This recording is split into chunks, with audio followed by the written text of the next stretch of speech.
할렐루야, 교회 여러분 평안하셨습니까? 짧은 질문 긴 묵상 51번째 시간입니다. 벌써 추석 명절을 맞이하게 됐습니다. 한 해가 벌써 훌떡 가고 있는 느낌이죠. 모처럼 가족들과 함께하는 그 자리가 여러분이 함께 계심으로 하나님의 자녀로서 빛된 하나님의 백성으로 함께 하시는 그 자리에 정말 소망과 평화와 행복이 넘쳐나는 복된 자리가 될 수 있기를 주의 이름으로 간절히 축원합니다. 오늘은요, 귀신과 성령의 역사, 도대체 우리가 어떻게 구별하고 또 어떻게 바라봐야 될 것이냐, 이 문제를 가지고 함께 말씀을 나눠보려고 합니다. 누가복음 11장 14절부터 26절까지 말씀해 보면 예수님께서 귀신 들린 자를 고쳐내시는 장면이 나옵니다. 그 장면에서 바리새인들이 예수님께 귀신의 왕의 힘을 빌려서 귀신을 내쫓았다라고 예수님을 비난합니다. 그러면서 성령의 역사를 왜곡하죠. 그들의 주장에 대해서 예수님께서는 귀신이 귀신을 내쫓는 것이라면 그 나라는 필경 황폐하고 망하게 될 것이다. 서로 분쟁하면 멸망할 수밖에 없기 때문이다. 이렇게 말씀하셨어요. 그런데 여러분, 오늘날도요, 여러분, 그 스님들이나 또는 무당, 사이비 교주들, 그런 기독교 사이비 이단 단체들, 그런 단체 안에서요, 퇴마의식, 축사, 축기 현상들은 나타나고 있죠. 자, 여러분, 그러면 우리는 이 장면들, 이런 모습들을 어떻게 이해해야 될까요? 만일 우리가 이런 것들을 귀신들끼리 고도의 어떤 전술을 통해서 사람들을 미혹하고 현혹하기 위해서 이런 전략과 전술을 사용하는 것이다라고 우리가 정의하게 된다면 문제가 하나 있습니다. 그렇다면 성령께서 하시는 축기 사역과 귀신을 내쫓는 일들과 어떻게 구분할 수 있을까? 이런 문제가 되죠. 또 성령에 의해서 우리가 고침을 받는다 하더라도 또 질병에서 나음을 입어도 재발하는 경우도 있고요. 죽음에서 살아나는 역사가 나타난다 하더라도 결국은 다시 죽게 되는 것이 우리들의 현실이죠. 이 문제를 우리가 어떻게 바라보고 이해될 수 있을 것이냐, 이것도 함께 좀 나눠보도록 하죠. 먼저 귀신의 왕의 힘을 빌었다, 예수님을 비난하는 그들의 말 중에 나오는 귀신의 왕 바알세불이라고 하는데요. 이름 뜻이 집주인이라는 뜻을 갖고 있어요. 왜 그렇습니까? 귀신은요, 사람 안에 둥지를 차지하고 사람 안에 집을 짓고 그 사람의 영혼과 사람의 어떤 그 모든 인격을 주인 행세하면서 통치하고 지배하려고 하기 때문이죠. 하나님이 주인이시고 하나님 것임에도 불구하고 마치 자신의 것인 양 거짓 행세하는, 차지하고 착취하고 지배하려고 하는 그 세력이 바로 귀신, 사탄, 바알세불이라고 하는 것이죠. 바알세불은 에그론의 신인 파리대왕이라는 뜻도 갖고 있어요. 열왕기 하에 등장했던 그 이름인데요. 그러니까 유대 사회에서는 꽤 오래된 이방신, 귀신이라고 할 수 있습니다. 예수님께서 분명 그 바리새인들의 비난에 대해서 스스로 분쟁하는 나라, 사단이 스스로 분쟁한다라고 한다면 그 나라가 결국 망하게 될 거다라고 이렇게 말씀하셨어요. 그러나 이 말씀대로라면, 그럼에도 불구하고 지금 사단의 나라가 여전히 존재하고 있다. 그러니 예수님께서 사단의 힘을 빌어서 귀신을 내쫓은 것은 아니라는 말씀이 되는 거예요. 분쟁하는 나라는 망해야 되는데 망하지 않고 있으니까 그렇죠. 또 주님의 그 축사, 귀신을 내쫓은 그 행위가 귀신의 힘을 빌어서 한 것이다라면 바리새인의 제자들 중에도 하나님께 기도하고 귀신을 내쫓는 이들이 있었을 텐데, 그렇다면 그들도 역시 바알세불의 힘을 빌어서 귀신을 내쫓은 것이 될 뿐이라는 거죠. 그러니까 예수님은 그런 면에서 지금 그들을 반박하신 거예요. 오히려 여러분, 예수님은 하나님의 손을 빌어서 귀신을 내쫓은 것이라면 바로 그곳에 하나님의 나라가 임한 것이다 라고 말씀하셨고요. 무장해서 아주 강한 자인 그 사단에 무장하고 집을 지키고, 아까 바알세불의 이름이 집주인이라고 했습니다. 집을 지키고 있어도 주님이 오심으로 그 모든 무장이 해제되고 그곳에서 해방과 자유의 역사를 주님께서 가져다 주셨다, 이것을 말씀하셨어요. 그러니까 아무리 강한 자라 할지라도 하나님의 역사, 주님의 역사가 임하는 순간 그것은 다 무너진다는 거죠. 결국 모든 권세는 주님께 있다는 말씀이에요. 사단의 세력을 꺾고 이긴 것에 대해서 성경은 그래서 이렇게 표현합니다. 강한 자를 결박하셨다. 강한 자는 귀신, 마귀, 사탄을 얘기하는 거고요. 마귀에게 눌린 모든 자들을 고쳐내셨다. 혹은 마귀의 이름을 멸하셨다. 이렇게 말씀 표현하고 있습니다. 여러분 지금 비록 아직도 오늘 이 시대에도 귀신과 마귀가 세상을 미혹하고 현혹시키고 있지만 예수 그리스도의 십자가와 부활 사건을 통해서 그들의 세력은 이미 꺾였고 무장해제되었습니다. 주님께서 그들을 무장해제시키신 이후에 그들에 의해서 귀신과 사탄과 마귀에 의해서 갇혀있던 자들은 모두 하나님 나라로 옮겨졌고요. 마지막 심판의 시간이 올 때, 주님께서 다시 오실 때 사단과 그들의 모든 세력들은 무적행에 갇히게 될 것이라는 것이 계시록을 통해서 밝혀주시는 하나님의 약속입니다. 그리고 귀신들도요, 사실은 이 사실을 너무나 분명히 알고 있습니다. 그러니까 저들의 운명과 저들이 어떻게 될 것인지를 잘 알고 있다는 것이죠. 마가복음 5장 7절 말씀에 보면 거라사 지방에 이르셨을 때 예수님께서 귀신 들린 자를 고쳐주시는 장면이 나와요. 그때 귀신 들린 자가 예수님 앞에 나와서 이런 말을 전합니다. 때가 이르기 전에 우리를 괴롭히려고 여기 오셨습니까? 이렇게 말을 던지고요.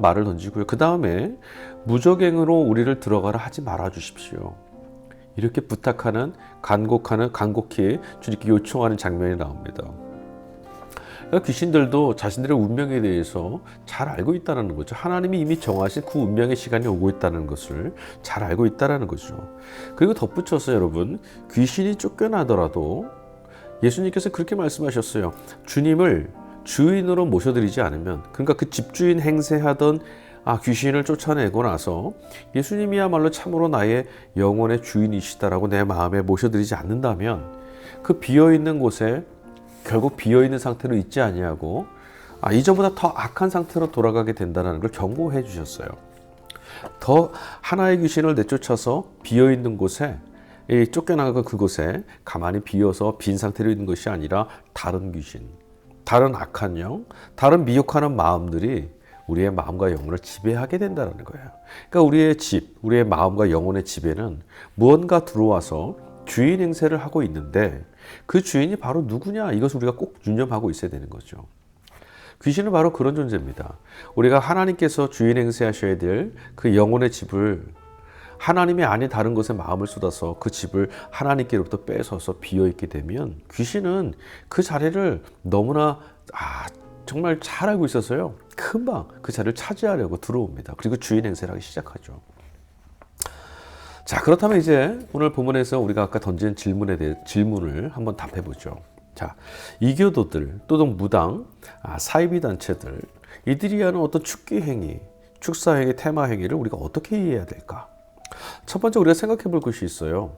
그들이 하는 그 축기 행위가, 그 축사 행위가 정말 참으로 귀신을 내쫓는 행위인지, 이것이 첫 번째 우리가 물어야 될 질문이고요. 그 다음에 정말 참된 축사 행위라면, 정말 그들이 한 행위가 귀신을 정말 내쫓는 것이 맞다라면 그 다음에 그것을 어떻게 이해할 것인지 두 가지 문제가 남죠. 자, 첫 번째, 귀신을 내쫓는 그런 일들 말이죠. 예수님께서 성경 말씀을 보면 하나님의 나라가 임할 때만 귀신이 내쫓깁니다. 즉 예수 그리스도의 이름으로만 귀신은 내쫓을 수 있습니다. 그러면 지금 사이비 단체들이나 이교도들이 하는 그 축기 행위를 어떻게 이해해야 될까요? 정말 참으로 귀신을 내쫓는 것일까요? 그렇지 않습니다. 대부분의 경우에는요, 이러한 축기 행위 이후에는요, 자유와 평화와 해방, 위로, 이런 역사, 성령께서 주시는 그런 역사보다는 오히려 더 구속하는 것, 마음과 영혼과 삶이 지배당하고 구속되는 일들이 벌어집니다. 무속이나 또는 사이비 단체들이 하는 그런 축기 행위 끝에는요, 귀신을 내쫓은 그 귀신의 힘에 자꾸 굴복하게 하고 복종하게 하고 삶의 그 영향력 아래에다 가두려는 일들이 벌어져요. 그래서 이것은 귀신을 내쫓는 것이 아니라 그 귀신을 내쫓는 것처럼 보이는 행위를 통해서 더 큰 가둠, 억압, 그 지배, 즉 우리들을 안에서 다시 주인 행세하는 일들이 벌어지는 거죠. 더 큰 귀신이 들어왔다라고 표현할 수 있는 거예요. 미혹하는 것이죠. 속이는 것입니다. 그래서 귀신들이 우리들이 알고 있는 과거에 대해서, 또 우리들이 알고 있는 어떤 조상들이나 가족들의 영혼을 불러들여서 우리에게 접신해 주는 것처럼 하고 있지만 그것도 사실은 기만하고 속이는 것입니다. 귀신은 우리의 앞날, 내일은 알 수 없지만 우리의 과거는 알 수 있어요. 그들은 영적인 존재이기 때문에 지나온 우리들의 흔적을 내다볼 수 있습니다. 그러나 그 내다본 흔적을 가지고 우리를 속이는 것이죠. 하지만 여러분 기억할 것은 그들은 우리의 내일, 생명, 시간이 담겨있는 그 생명이라는 것을, 생명이 담겨있는 시간이라는 것을 내다볼 수가 없어요. 생명은 하나님께만 속해 있기 때문에 그렇습니다. 그러니까 과거에 대해서, 우리들의 과거에 대해서 쪽집게처럼 알아맞히고 그것을 통해서 우리 안에 영향력을 행사하는 것, 기만행위입니다. 그들은 내다볼 수 있거든요. 자, 그럼 반대로 또 이렇게 생각해 보죠. 만일 그들이 한 그 축귀 행위가 정말 귀신을 정말 내쫓는 것이 맞다라면 그러면 어떻게 이해해야 될까요? 주님이 분명 바리새인들에게 그렇게 말씀하셨어요. 사단의 나라가 무너지는 징조다라고 말씀하셨습니다. 귀신이 귀신을 내쫓는다라면 집안에서 집안끼리, 가족끼리 분란을 일으킨다면 거기는 분명히 망하게 될 것이다. 그러니 여러분, 스스로 분쟁하는 나라는 무너질 수밖에 없다고 하셨으니 그들이 정말 귀신을 내쫓은 일이 맞다라고 한다면 우리는 그 일 때문에 오히려 기뻐해야 될 일입니다. 귀신의 나라가 붕괴하고 있다라고 하는 증거이기 때문이죠. 사람을 억압하고 영혼을 파괴하는 그 세력들, 어둠의 세력이 무너지고 있다라고 하는 보다 분명한 증거이기 때문입니다. 자, 그럼 두 번째, 성령의 역사와 그런 악한 영들의 그런 일들을 우리가 어떻게 구분해야 될까요? 정말 귀신이 귀신을 내쫓는 것 같은 그런 모습들과 성령께서 일하셔서 역사하셔서 귀신을 내쫓는 그런 역사들을 어떻게 구분할까? 누가복음 6장 43절 말씀해 보니까 예수님께서 이렇게 말씀하셨습니다. 못된 열매 맺는 좋은 나무가 없고 또 좋은 열매 맺는 못된 나무가 없느니라. 무슨 말씀일까요? 열매를 보면 알 수 있다는 겁니다. 앞서도 제가 이교도들이 하는 그런 축기 행위가 정말 참된 것이냐, 그것에 대해서 말씀드릴 때 그 이후에 구속과 억압과 영향력의 행세, 이런 것들이 나타나는지, 참된 자유와 해방과 기쁨이 있는지, 이것을 전제로 말씀드렸죠. 똑같습니다. 여러분, 사단의 목적은 무엇입니까? 우리들 안에서, 우리들 사이에 찾아와 인간 세상 안에서 그들의 그 영향력을 행사하는 그 역사의 목적은 결국 죽이고 멸망시키고 하나님의 영광을 가리우는 데에 있습니다. 반대로 주님께서 우리 안에 찾아오시는 목적은 무엇입니까? 예수님께서는 요한복음 10장 10절에 주께서 오심은 양으로 하여금 이 생명을 얻고 그 얻을 뿐만 아니라 더욱더 풍성히 누릴 수 있도록 해주시기 위해서 오셨다라고 말씀하셨어요. 뿐만 아닙니다. 성령의 역사는 의와 평강과 희락이라고 말씀했고요. 주의 영이 계시는 곳엔 자유함이 있다라고도 말씀했습니다. 자, 어떤 열매가 맺는지를 우리가 보면 알 수 있어요. 성령의 참된 역사라고 한다면 그곳에는 반드시 생명의 풍성한 그 누림의 역사가 있고요. 기쁨과 의와 희락과 정말 소망이 넘쳐날 것이고 얽매이고 구속당하고 슬픔과 절망이 아닌 자유한 영혼의 자유와 해방을 누리는 일들이 일어날 것입니다. 자, 또 한 가지 우리가 이 내용을 다루면서 잊지 말아야 될 내용이 있습니다. 정말 중요한 부분인데요. 예수님께서 치유하실 때, 또 질병을 낫게 하시거나 질병을 일으키게 하는 귀신을 내어 쫓으실 때 예수님의 치유 사역의 목적은 어디에 있느냐? 예수님께서 치유하신 것은요, 치유 자체가 목적이 아니었다는 것을 우리가 알아야 합니다. 앞서 모두의 질문에 대해서도 언급할 때 죽은 자가 다시 살아나더라도 결국 죽는다고 말씀드렸어요. 오히려 예수님께서 치유 사역하셨던, 예수님 귀신을 내어 쫓으셨을 때의 그런 사역들의 목적은 무엇이냐? 죄인을 구원하시는, 죽음과 사망의 구속에 매여있는 인간들을 구원해내시는 하나님의 사랑, 하나님의 자비하심과 은총과 구속의 역사를 드러내시는 데에 있다라는 것입니다. 이것에 대한 증거가 무엇이냐면 예수님께서 사역하실 때 유대 땅 안에서 예수님이 모든 병자들을 다 고쳐내시지 않았다라는 거예요. 복음서 말씀을 보면 예수님께서 한 사람 한 사람 그들을 수많은 병자들 안에서 고쳐내시고는 떠나신 적이 참 많아요.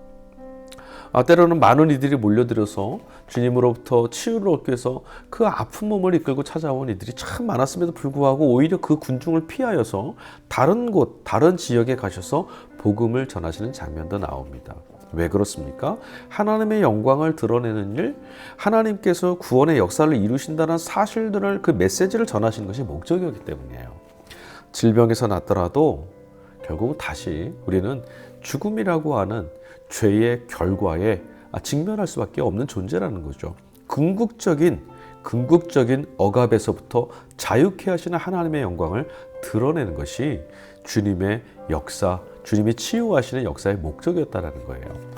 하나님의 나라가 이미 이곳에 임하였다는 것을 가르쳐 주시려고 하는 거였죠. 여러분, 우리 기독교 신앙, 우리 그리스도인들 중에는요, 특히 요즘엔 더욱 그런 것 같아요. 마귀나 귀신에 대해서 너무 소홀히 여기는 경향이 있는 것 같습니다. 그런 것들은 없다라고 생각하는, 치부해버리는 과학과 물질주의 시대의 합리성의 시대에 우리가 살다 보니 그런 것은 없다라고 너무 아주 단정적으로 치부해버리는 경향이 있습니다. 그러나 여러분, 인간의 마음을 현혹시키고 우리 가운데 고통과 절망을 가져다주는 악한 어둠의 세력들은 존재합니다. 그러나 또 한편으로 오히려 이런 부분들을 너무 경도되다 보니까 너무 무서워하고 두려워하는 그런 분들도 있습니다. 그러니까 우리 신앙이 자꾸 마귀나 사탄, 어둠의 영들에 대해서 극단적으로 이분화되어 있는 그런 경향을 보인다는 것이죠. 그러나 여러분, 우리 그리스도인들은 말씀대로 예수 그리스도의 이름을 부를 때 모든 마귀가 한 길로 왔다가 7길로 물러나가는 역사를 오늘 우리들의 삶에서도 경험할 수 있다는 사실들을 믿고 살아가야 합니다. 이것이 우리들에게 주어졌다는 것이죠. 가장 큰 권세, 주님의 이름을 부를 수 있는 하나님의 자녀로서의 권세, 우리에게 주어졌다는 것. 이것을 누리며 살아가는 거죠. 중요한 것은요, 우리가 그분의 이름을 믿고 영접할 때 하나님 나라 백성이 되었다라고 하는 바로 이 사실에 있습니다. 우리는 귀신과 싸워야 될 대상이 아니라 귀신을 이미 무너뜨리시고 사단을 무찌르신, 멸하신 예수 그리스도의 백성으로 어둠이 있는 곳에 빛을 전하고 구속함이 있는 곳에서 자유와 해방을 전하는, 지켜내는 싸움을 해야 되는, 하나님께서 예수님을 통해서 이루신 하나님 나라를 지켜내는 그런 싸움을 해야 될 사람들입니다. 여러분, 두려워하지 마십시오. 하나님의 은혜가 멈추질 않습니다. 우리 가운데 강같이 흐르고 있습니다. 예수님의 이름을 믿고 예수님의 이름을 의지하여서 하나님의 넘치는 사랑 안에 잇대어 있을 때 우리는 무한하신 하나님의 용납하심을 통해서 자유와 해방의 날들을 살아갈 것입니다. 하나님 나라가 오늘 우리 가운데 임하였습니다. 아멘. 다음 시간에 다시 뵙도록 하겠습니다. 주의 이름으로 평화의 인사를 전합니다. 샬롬.